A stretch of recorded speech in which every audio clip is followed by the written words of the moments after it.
Welcome everyone, and thanks for joining us today. I'm Raquel Lawrence with SmashFly, and we're so glad you could be a part of this candid discussion of our latest research, the 2019 Recruitment Marketing Benchmarks Report. Before we get started, just a few announcements and housekeeping items. First, today's session will be recorded, and a link to the recording and the slides will be sent to you following the webinar.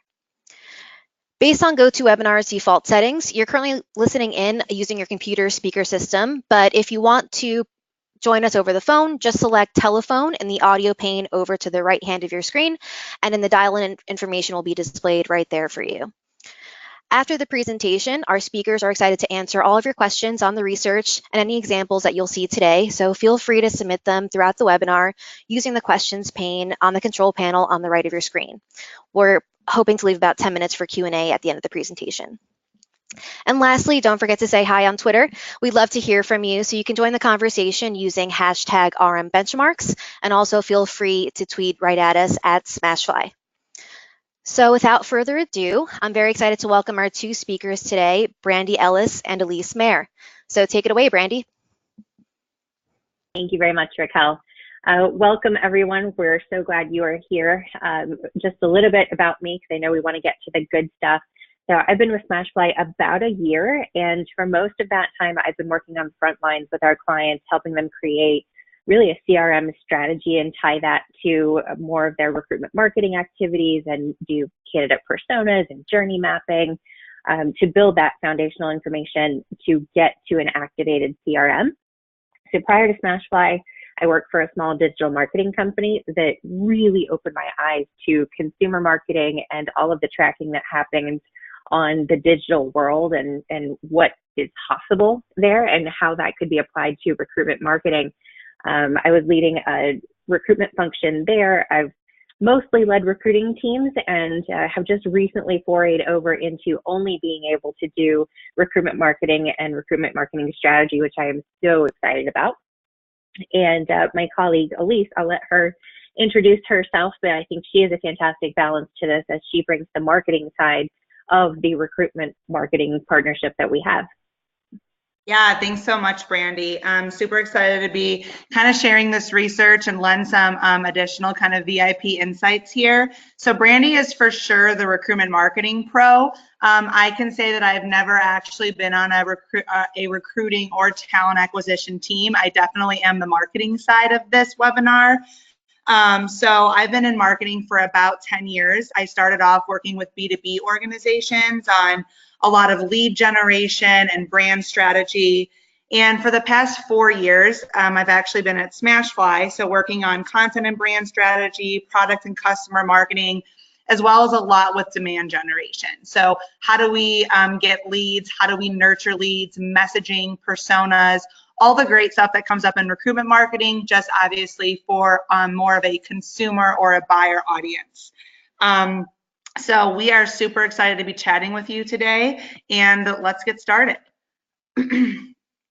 Just a quick rundown, if you stay with us for the full 60 minutes, what we'll be looking at today. So 4 years of research, what have we learned across the trend lines of recruitment marketing from looking at the Fortune 500 since 2015? Another thing, what makes a recruitment marketing leader? What are the leaders doing differently? What do they excel at? And then kind of the two looks at our report. So we look at the career site experience and the talent network experience. We'll dive a little bit into both of those in terms of findings and takeaways. And then lastly, how do we actually make this happen? In 2019 into 2020, what do we need to do differently to actually really change the experience and capitalize on some of these findings in this report? So a little bit about the research. Anyone who's on this webinar did get an automatic download to the report. So you guys might have been familiar with the report before this. This might have been the first time you've ever seen it. But just so you kind of know the depth of what we do at SmashFly for this report, it takes about 4 months of data collection, probably 6 months total to get the report all in a row. And we really look at all Fortune 500 companies' public experience on the career site and then in the talent network. So historically, we started looking at recruitment marketing because we wanted to start tracking the adoption in 2015. We wanted to know in 5 years, how has this changed? How is this growing? And so now we're on our 4th year, and we started only looking at 13 criteria. Now we're up to 32 criteria, which tells you how much the discipline has matured. And we've also started looking at external revenue metrics, candidate experience award, brand metrics from Glassdoor. So we've amassed about 20,000 plus data points that we look at to really correlate recruitment marketing adoption with what this also means for the business. So that's how I think this report really differs from some of the other reports you might see in the market. And then you're going to hear us talk about grades and A's, B's, high performers. This is just a really quick look at what we're talking about when we are talking about an A or we're talking about a B. So there's definitely high performers. Those are the high scoring B's into A's. And we actually use this maturity model with our customers in terms of how we're actually benchmarking recruitment marketing growth. And one thing I do want to note before we get into more of the good stuff is we see companies jump C to an A, C to a B, D to a B in 1 year. So if you're looking at this and you're like, oh my God, I feel like at first glance I might be a D, this is why we're here. We're really going to talk about how we can improve adoption, how we can improve usage. And even our A companies that we talk to are like, oh my God, I can't believe I'm an A. There's so much more to do. So just keep in mind that this maturity model is going to be changing. Recruitment marketing as a discipline is new. So don't get too overwhelmed by what you're seeing on here just yet. And another kind of high stat before we get into the nitty gritty. So as the lead researcher and analyzer on this report and also the writer of the report, I think I personally expected, especially in 2019, to see a really big leap in recruitment marketing growth this year. I don't know if you guys on the line feel the same, and Brandy will talk a little bit more about this. But there's been just so much chatter about technology. There's more CRM vendors than ever before. There's more chatter around AI and automation and so many new reports from analysts that there's going to be this huge investment in recruitment marketing and employer brand technology by 2022. It's going to reach $2 billion, which is the forecast. So with seeing all of this, as I'm getting to, pouring into the data, I kind of take a look at from 2017 to 2018, the overall breakdown of the Fortune 500. And it's pretty shocking to see that still 13%, the exact same stat as last year, are high performers. That's a very, very small proportion. It's only 66 companies. So at a quick look, the largest takeaway for me this year is that increased investment in technology does not make a strategy, and more technology does not equal adoption. So we're really missing something here, and I think we're at a really critical time to discuss how technology can turn into strategy and how our teams actually adopt this. So part one, we're going to look at some recruitment marketing trends over the past 4 years. So how far have we come? I look at this in 2 ways, right? So the first is like, nice. I mean, from 2015 to 2018, so 4 years of data, the number of A grades have, increased 5-fold.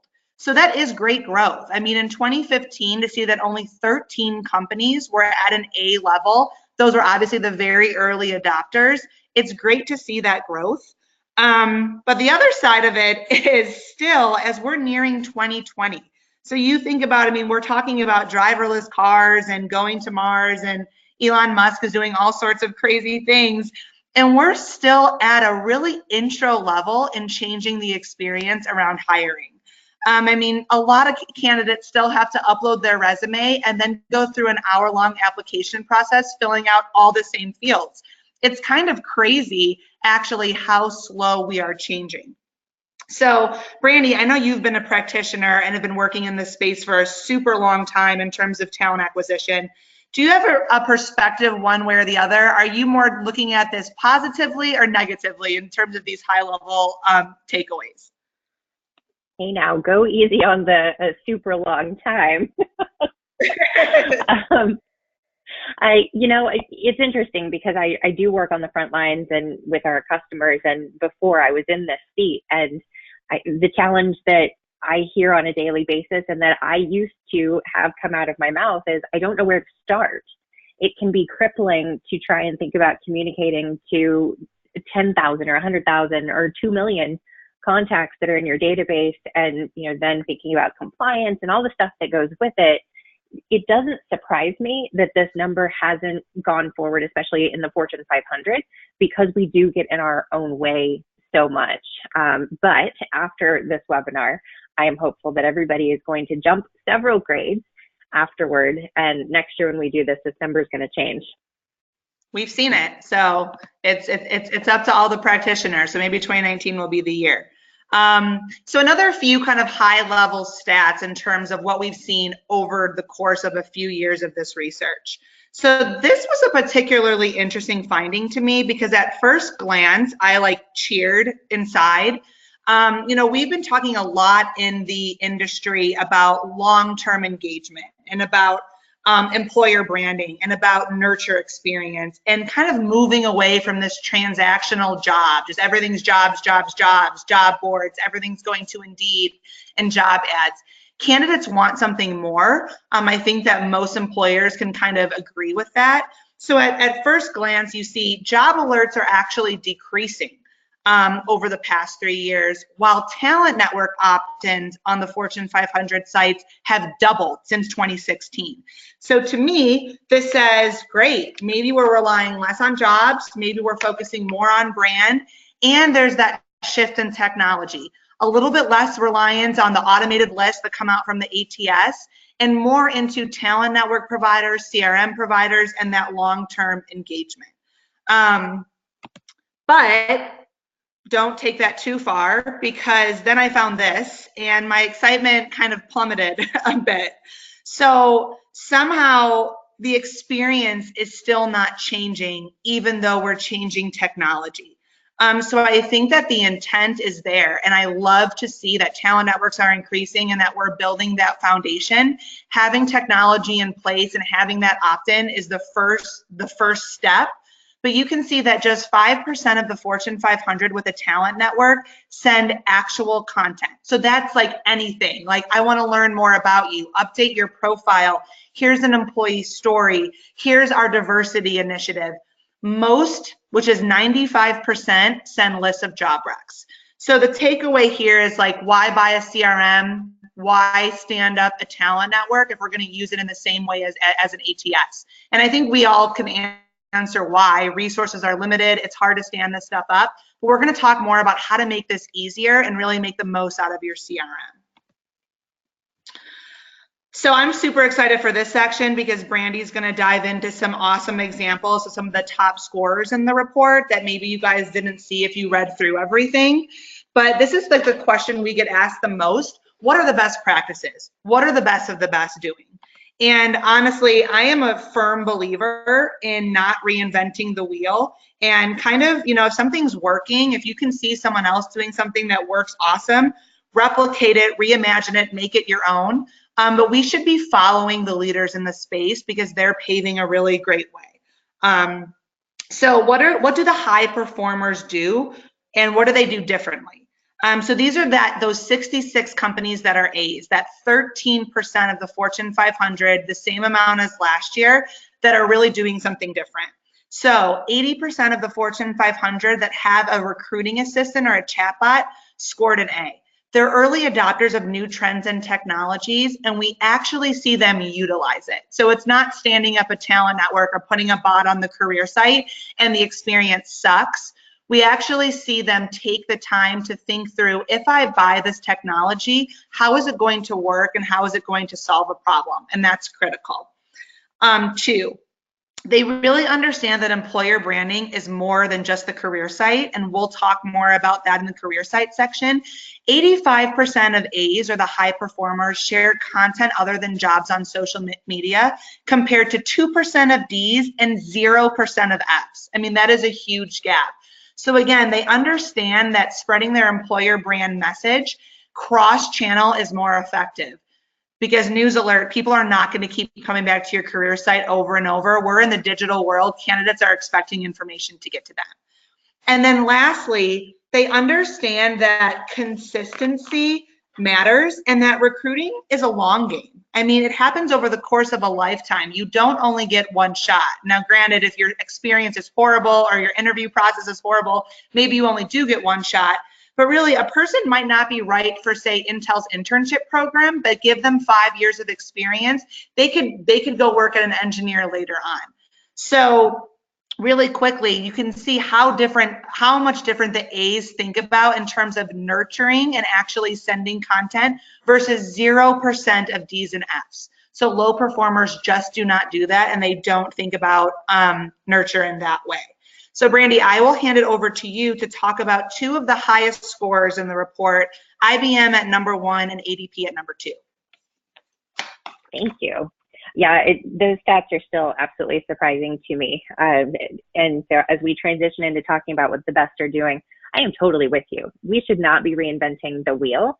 So we wanted to pull out a couple of, like Elise said, the number 1 and the number 2 top performers this year to give you examples, real live looks at what it is that they're doing and why we thought they did really well. So I can tell you I worked for IBM in a past life many eons ago. Not that long ago, but a little while ago. And it's huge. We all know that. The IBM as an organization has, I think 200,000 employees, something crazy like that. Don't quote me on that. And to work in that environment, it requires a love for working in a matrix feel, and it requires a certain personality. And what we love about IBM and their career site setup is that they have done a great job taking these different personas of who works there, what does it look like, what does it feel like, what are the words they use inside of the 4 walls to really help prospective candidates get a look and feel of working there. That gives them the ability to opt in or to opt out if it looks too stuffy, or if it looks too formal, or if it looks too casual. I can tell you IBM is not too casual, but in any of those situations, we give candidates enough information to decide if this is the place for them. And ultimately, that personalization is something that we see as a differentiator in the A's that we're seeing in the report. And then on top of that, IBM has a candidate success section on their careers blog, 10 questions you should ask in a job interview. Super easy to source.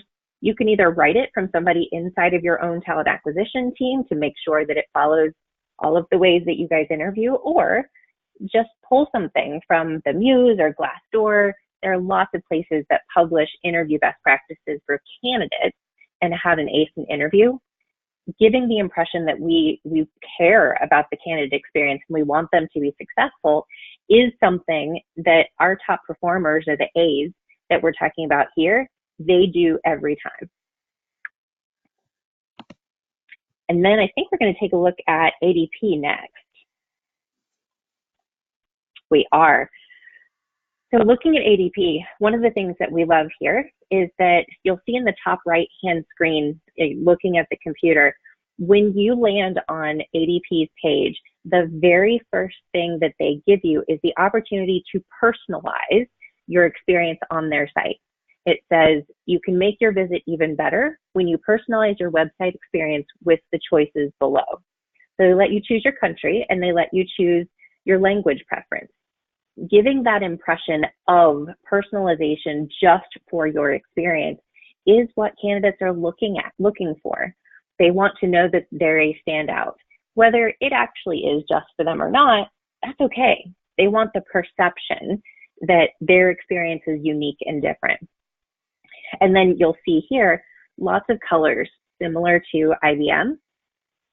Have your website be engaging and not just your basic brand colors. Extend out to your brand palette.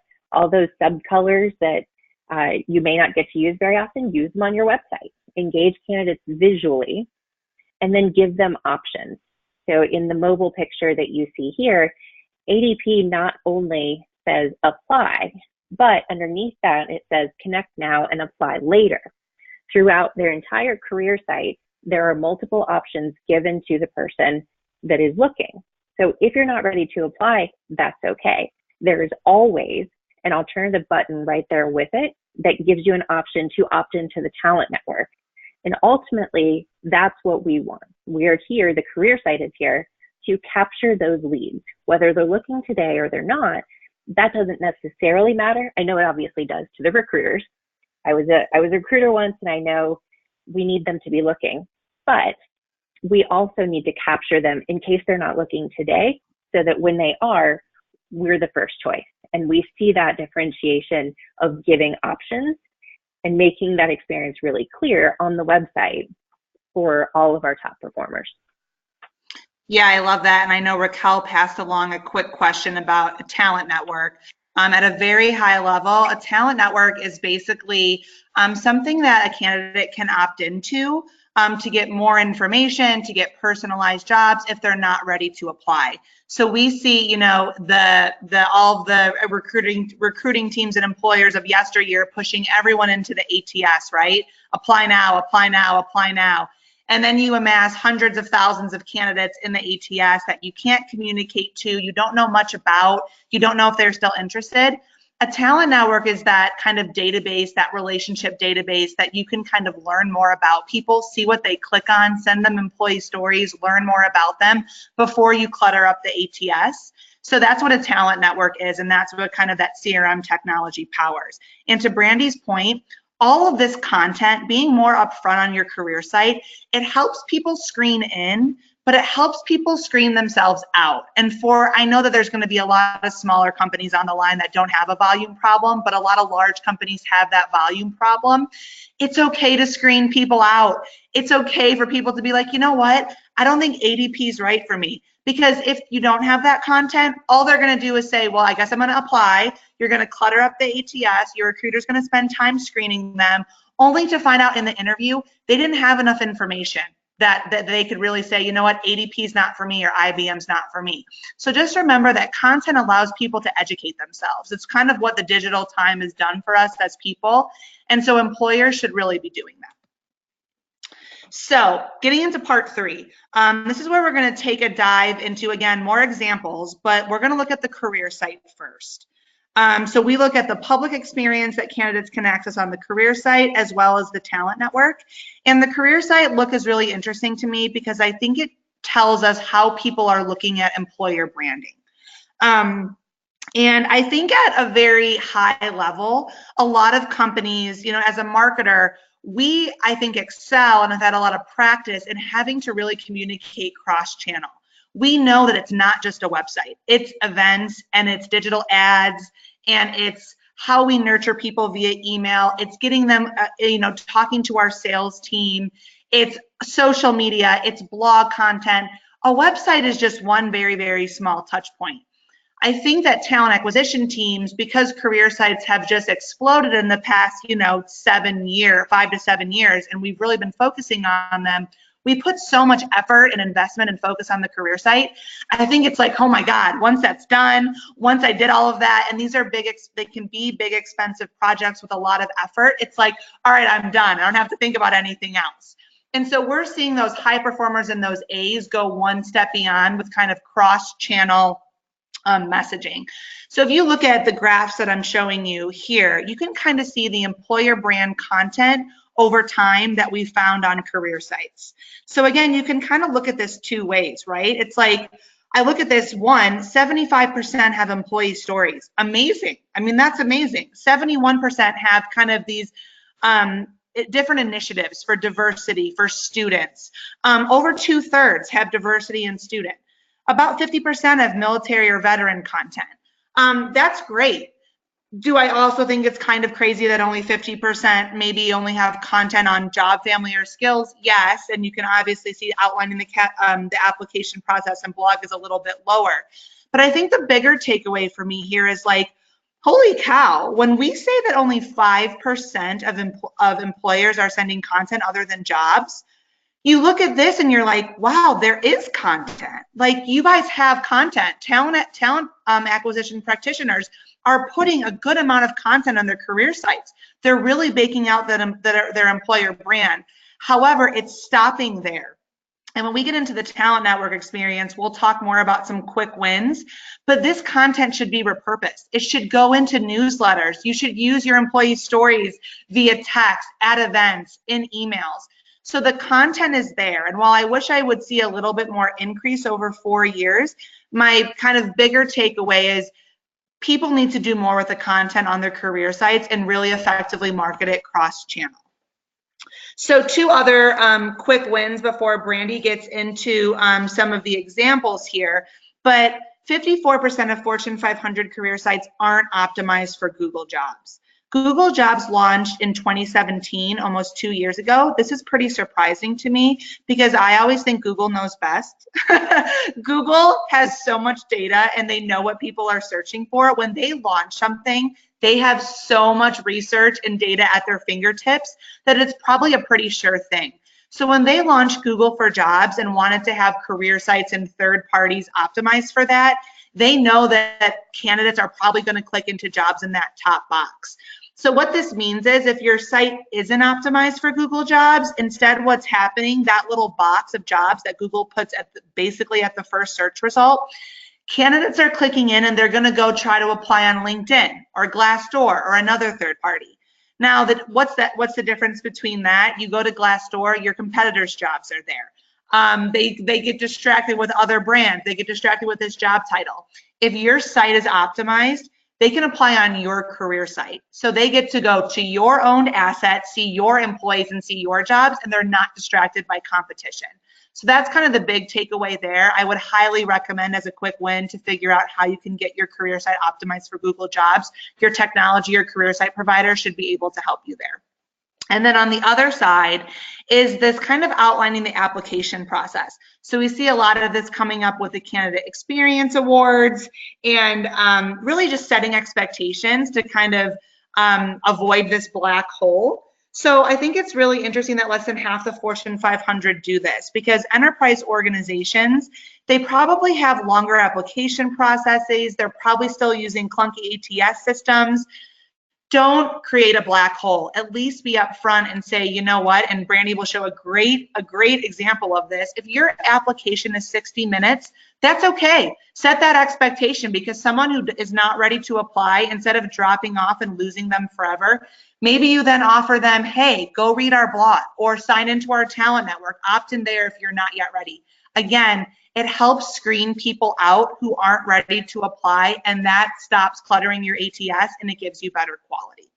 So Brandy, walk through these awesome examples. I think you have CVS here, I think GE, but this kind of illustrates some of the things that I just mentioned. It very much does, and we're example number 1. So we want to talk about quick wins on the career site because although Elise was just showing how much we've grown in the content that we've started adding, we as the Fortune 500, we've added to the career site, it still isn't used. And I saw a question around cross-channel employer brand. I want to touch on that quickly just to, in this context, we have so much on our career site that we want to be able to use it and say we send it out, like Elise said, via a blog or an email or a Twitter post. Your career site is essentially the hub, and it is the exemplification of your employer brand, and it's the activation of your employer brand. Being able to leverage that branded content as well as all sorts of other things will help amplify that.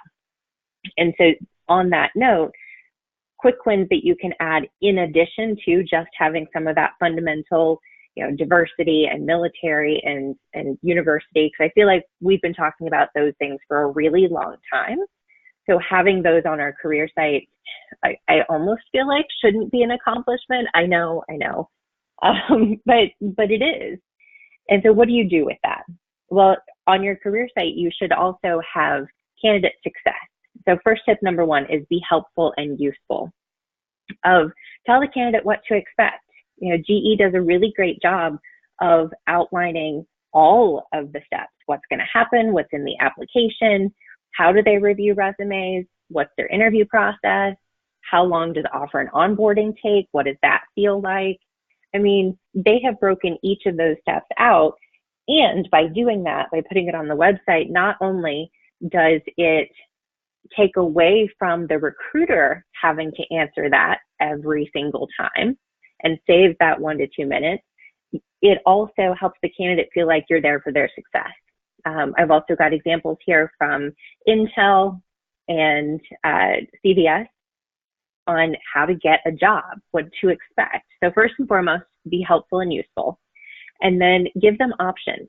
I love Staples has Olivia installed on their career site, and you guys will see the stat that Elise talked about. 80% of the A's are also early adopters of technology. This is a fantastic example of that. So in this conversation, I went to Staples' page and I said, if I work part-time, do I get benefits? Yes, you do. How often do I get paid? Every 2 weeks. I'd like to speak to a recruiter. Chatbot says, I'm here to answer your questions. Once you apply, recruiter will look at your stuff.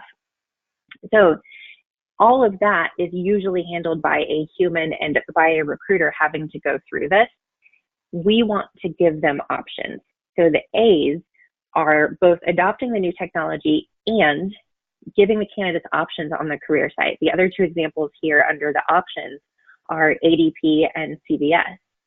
Every time you go to their page, you will be asked to join the talent community and make sure that they are grabbing your information any way that they can, so that then we can continue to nurture. And then finally, tell them what to expect. Elise touched on this. If your application, we can't do a lot about the application process.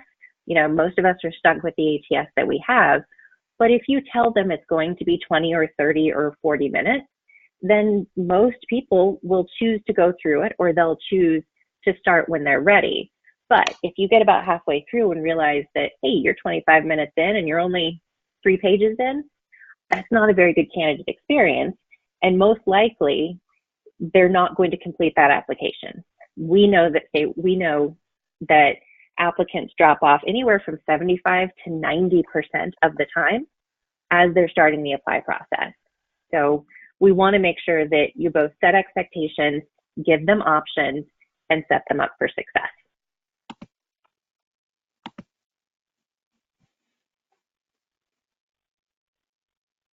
Most of you are probably wondering why there's a baby on our screen.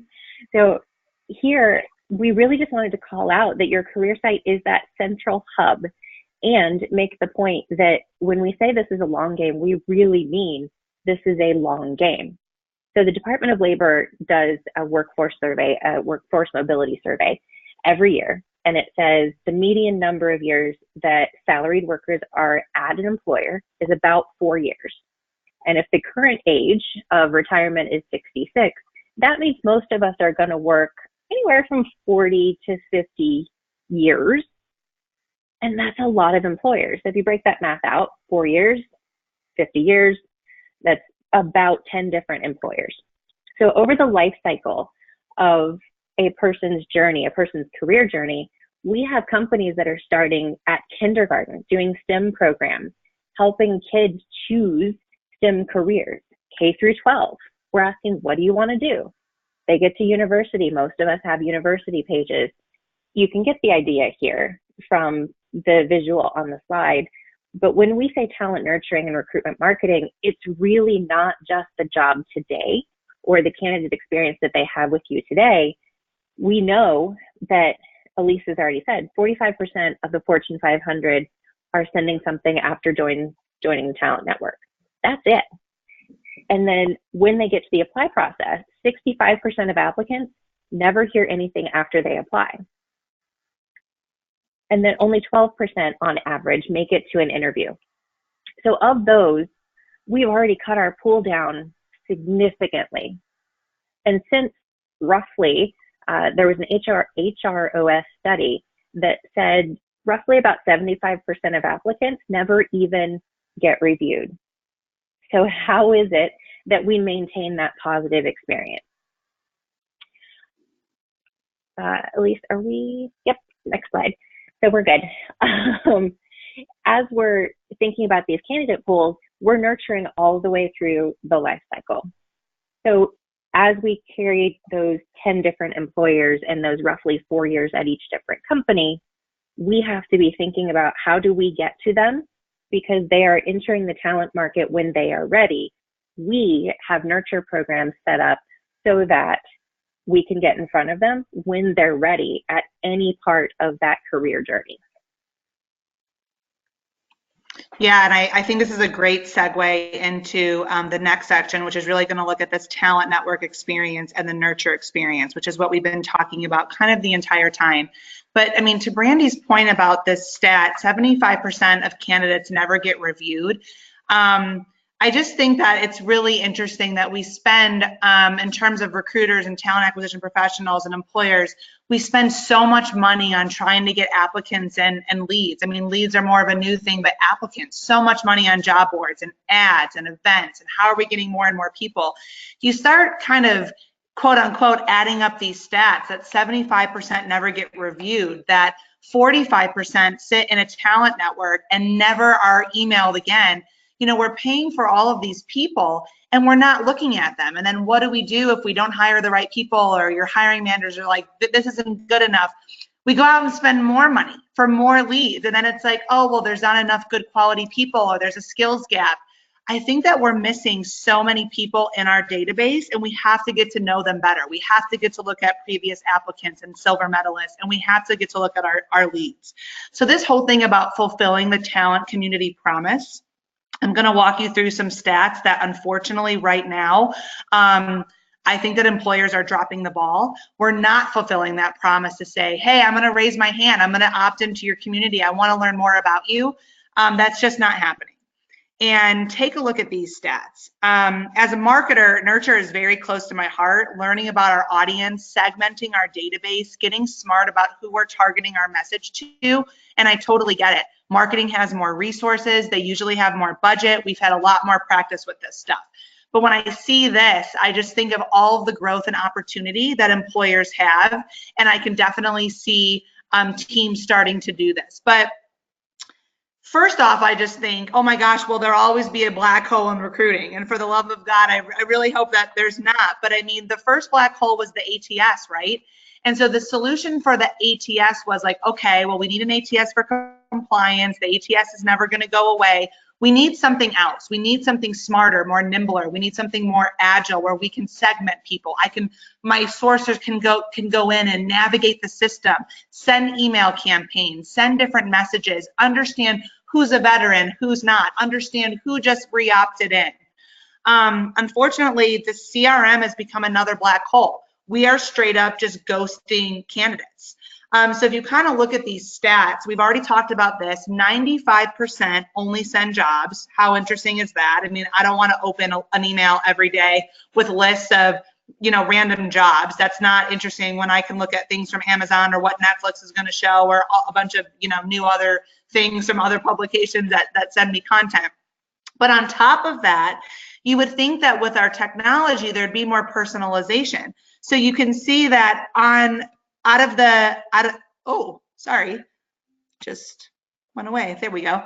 Only 28% send personalized jobs. And I will tell you that being a researcher on this report, I actually looked into these.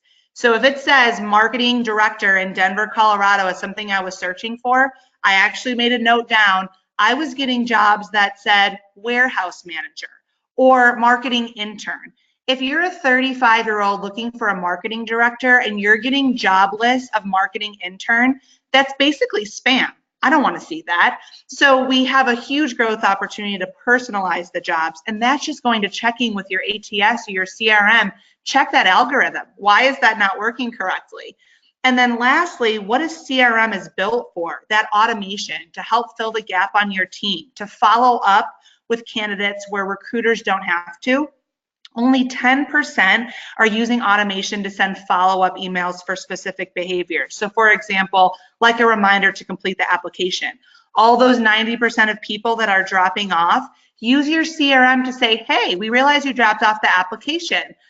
Here's the link. We'd love to have you apply and, you know, see how you fit into our company. We actually have a customer that uses that.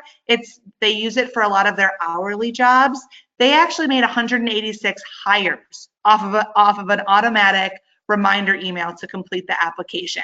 That is automation at its finest.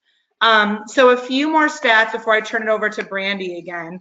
A few more things that are building on you're building a captive audience. People are raising their hand and saying they're interested. They're not cluttering up your ATS. But this is how companies are not improving the experience. 51% of the Fortune 500 don't even send monthly communication to their talent network. That's actually gone down from last year, meaning the experience has gotten worse. 45% don't send anything after a confirmation email. That means it's like, hey, we're so happy you joined our talent network. And then they never send anything again. You better believe if you're a candidate, you're not going to go say, hey, I think I signed up for that talent network. I wonder why they haven't said anything. You're going to be out of sight, out of mind. So this is crazy to me. This is like ghosting, I think, at its finest. And we're standing up talent networks and literally sending nothing. And then again, the content other than jobs. And this is where it's going to get really good. Brandy's going to walk through what does content other than jobs look like, and how do we start looking at the content that we have and really send valuable things to people in our talent network to engage and convert them. Thanks, Elise. The 95% don't send content other than jobs is still baffling. I know I shouldn't be surprised since we've published the report, but I guess I still am.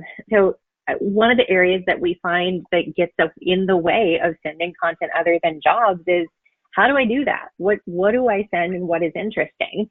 And, Elise shared the stat very early on that talent networks have doubled in size. So what that tells me is that these applicants or these candidates or prospects want to hear from you. They want to know about you. So you already have a little bit of brand favor simply because they chose to join. Where we are breaking that favor is because we're not following up our end of the promise of helping them understand more about us and what it is like to work there. So I get the question often of, how do we incorporate what we're doing in our CRM, our CRM strategy into our other marketing strategies? Well, it's super easy is usually my answer. In setting up an email communication inside of your talent network should be very simple. So here's one of the schedules that I built for a couple of our different customers that outline what that experience might look like.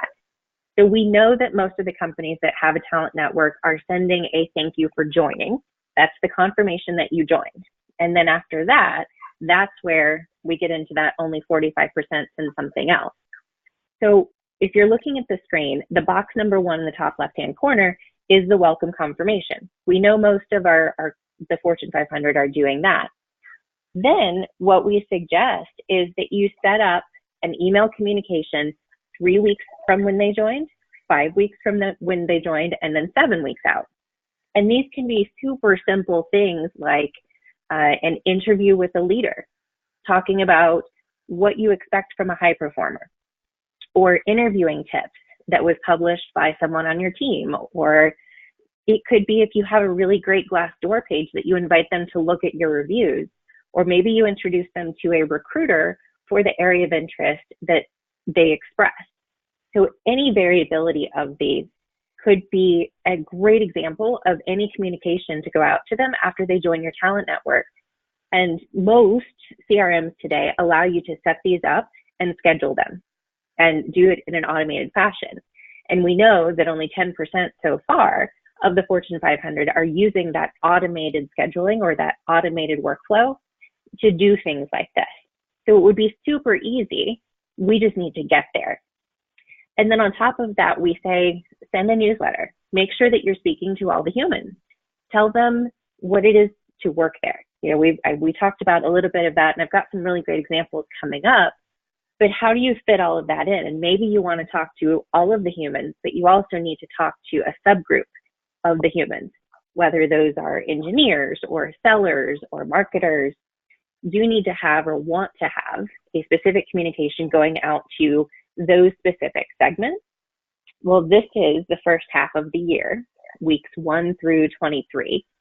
And this is how you would map those out.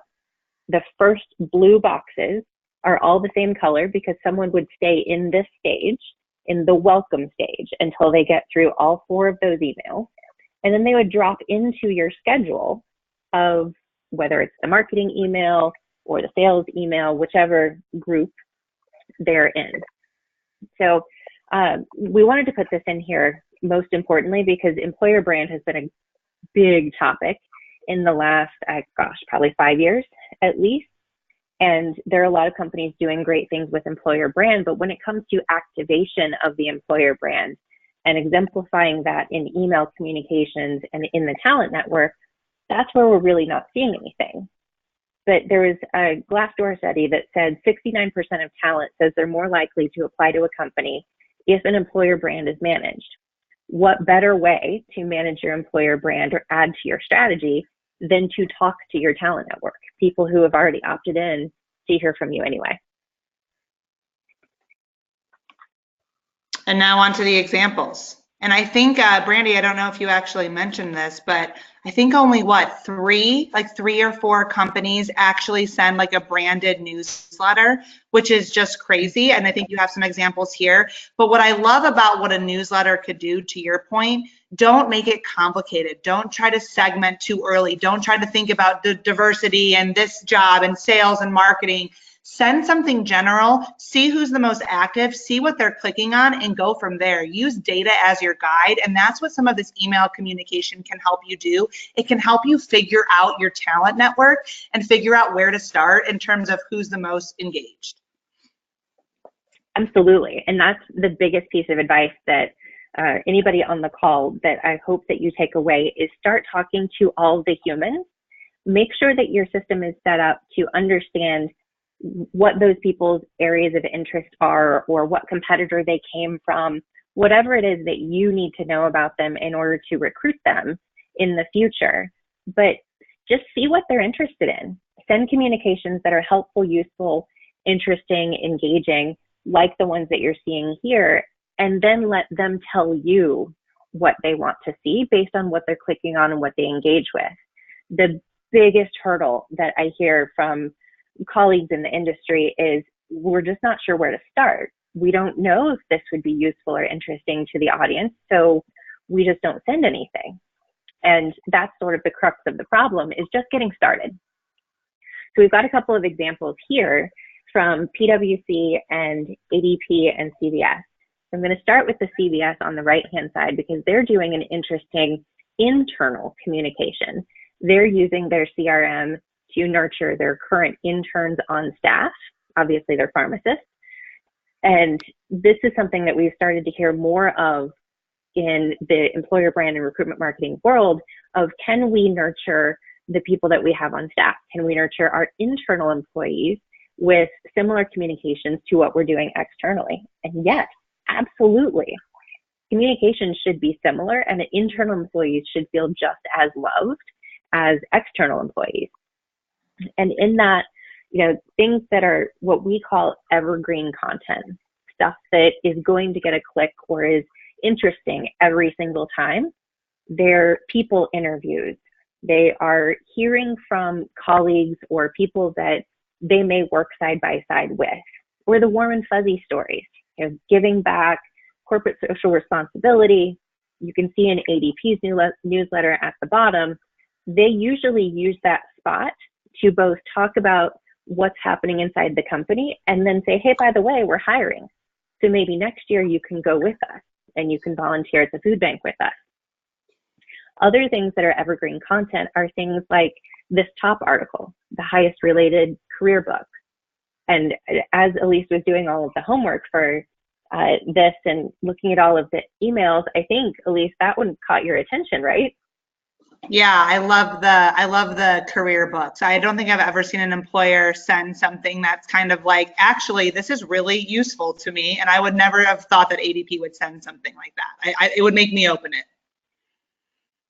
Exactly, and it's things like that we're encouraging you to start thinking about. If as you're seeing interesting articles out there, that one specifically came from the Muse.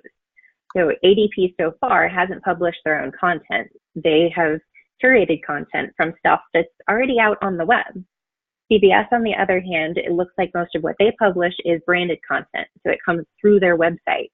But they're doing so much in the industry to change the healthcare industry as a whole, they can do that. And that's what they send through their talent communities. So in general, the net of this is make sure that it's helpful, relevant, useful, timely. You know, talk about World Emoji Day that's coming up and how your team celebrated, or World Pizza Day, if you happen to have pizzas in your office. All of those things help people understand what it's like to be inside of your four walls, and that empowers them to opt in or opt out to being a prospect for your company, and saves you the time and effort in doing so. And then the last tip that I had here was make sure that your call to actions, the texts that are either highlighted or in the buttons, they provoke an immediate response. You're very clear on what you want them to do. So for example, if you use join versus save, you'll actually see a 20% increase in conversions and clicks. And then if you use a brightly colored button, as you can see here, you'll see 35% more clicks. So a lot of the things that you'll see from these A's and these high performers, the buttons are larger. They may use me, so take me there in their calls to action. Those are all simple hacks that you can do that are guaranteed to help increase your conversion rate. Awesome. I love those tips. I know we're getting close to time, so I'm gonna fly through, and there might be some more questions, but we are almost done. So in terms of before we get to Q&A, so you know, what do we do to actually do this? We threw a lot of stats at you, a lot of opportunities, I think, for growth.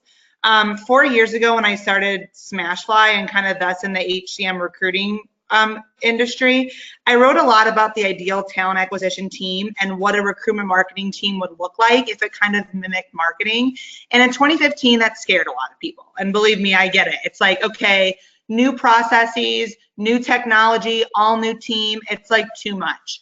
But now in 2019, I think it's evident that we need new skills and new people to arm the technology and arm the strategies behind all of this. I mean, head of recruitment marketing strategy, that's Brandy's title. I didn't see any of that 5 years ago. Brandy, I'm sure you probably agree. It's kind of a new title, but we're seeing more and more of it.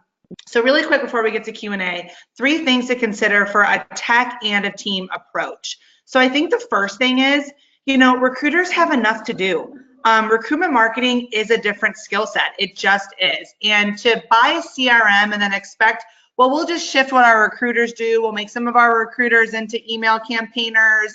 We'll take some of their, you know, we'll keep their recs the same, but they have to email and they have to source and they have to figure out messaging. It's super overwhelming. Staples, for example, they're building out a whole talent acquisition operations team that has recruitment marketers, that has content creators, that has people that look at the technology and the data. They support the recruiters. The recruiters are doing what they're doing. They have the recs, but when they need data, when they need messaging, when they need creative ideas, that TA operations team helps them. So that's kind of the first thing. The second thing, have dedicated tasks and goals in mind for this role. So Brandy, I mean, you've talked a lot about content creation and thinking through CTAs and repurposing.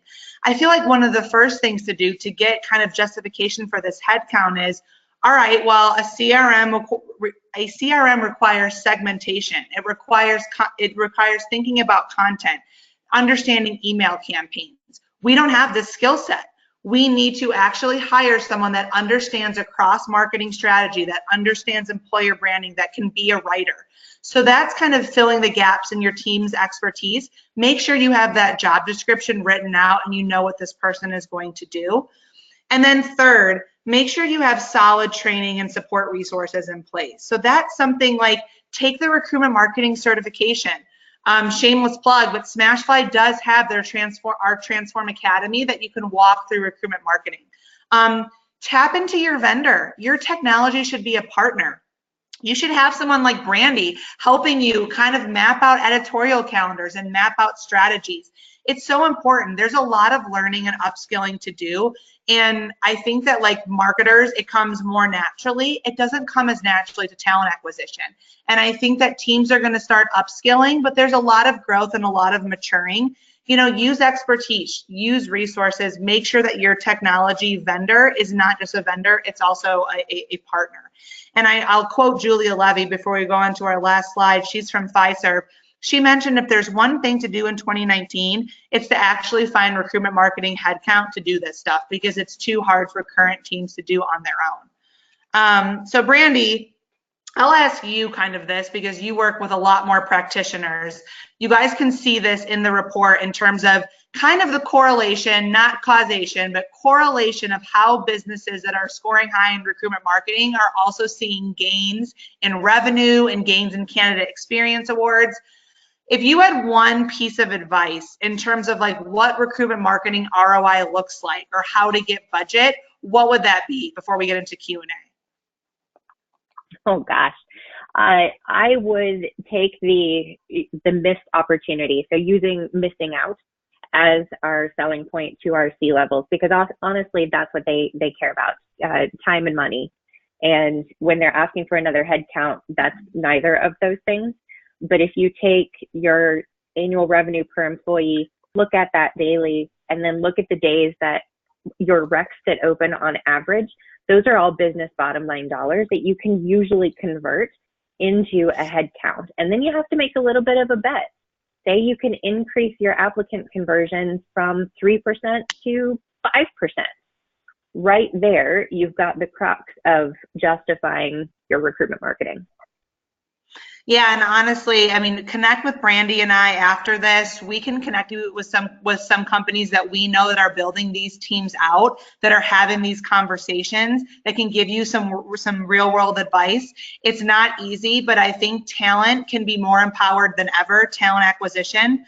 And you guys really need to be able to tell your own story and your own worth. There's no greater time for recruiting and getting top talent into business than now. So I think if there's a time to kind of justify this spend, it really is this year and now. Okay, so I think we have one or two questions really quick. Brandy and I, of course, we're both from SmashFly. So at a high level, we provide CRM, career site, AI assistant, to really try to improve that experience for your recruiters as well as on the front end for talent. So I really like to say that we connect that front end experience of employer brand on the career site with that kind of behind the scenes nurture experience and relationship building with our smart CRM. And then if you guys are looking for a way to actually meet other practitioners, get workshops, learn more about recruitment marketing, we actually have our Transform conference. It's not just for SmashFly users. There's already a ton of people registered who aren't from SmashFly and aren't customers. That's going to be June 19th to 21st in Boston. Registration is open. We're extending early bird early bird pricing for people on this webinar. So really, if you're looking for those hands-on workshops, roadmaps, how to actually do this stuff, that's what Transform is all about. So Raquel, I think you've teed up a question or two. Yeah, thanks so much, Elise and Brandy. It was so great to hear your perspectives on all the report's findings and such useful tips for everybody. So yeah, we just have one or two questions here from the audience we didn't get to address earlier. The first one is, so to do this well, do I need both an ATS or an applicant tracking system and a candidate CRM? And how does that affect budget? And I think you kind of covered the second part of that in your last slide there. But what do you guys think? Do you need both of these tools, and how do they work together? Yeah, I mean, I think, oh, sorry, Brandy, you can chime in too, and I know that we're running out of time. But yes, I mean, an ATS is not built for relationship management. It's not built for campaigning. It's not built for segmentation. Smaller orgs might be able to get away with having maybe one system that does both, but I know in the enterprise, an ATS is critical for the volume of applicants and compliance, and it's going to be critical for the amount of leads. So CRMs are just fundamentally built in different ways. Think about a Salesforce or how sales and marketing uses that to kind of understand who they're dealing with. That's kind of the difference. CRM should help you screen those people out and make your ATS have more quality applicants instead of pushing everyone into the ATS. So that's how I would differentiate those two. And I would say, yes, I think you need both. All right. Agree. Great. And then the last question here, just a reminder for everybody listening in. What was the name of the SmashFly training and certification program for brand marketing content writers called? So that's Transform Academy.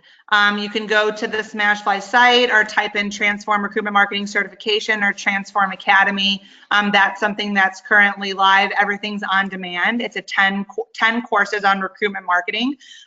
So yeah, that's that. And definitely check it out. There's over, I think, 600 people that have this CTRM certification. You might start seeing it on LinkedIn. But a super helpful course. It's basically everything Brandy is an expert in. And I think, yeah, you should definitely check it out. Great. Thanks, Elise. Okay, so I think we got to all the questions here today, but if not, we'll be covering the report further on the blog on smashfly.com, so make sure you keep your eyes peeled there. And I think all of you will receive the recording from today's session along with the deck in an email. So thanks everybody for attending with us today, and we'll catch up with you soon. Yep, great. Thanks so much. Bye, guys. Thank you.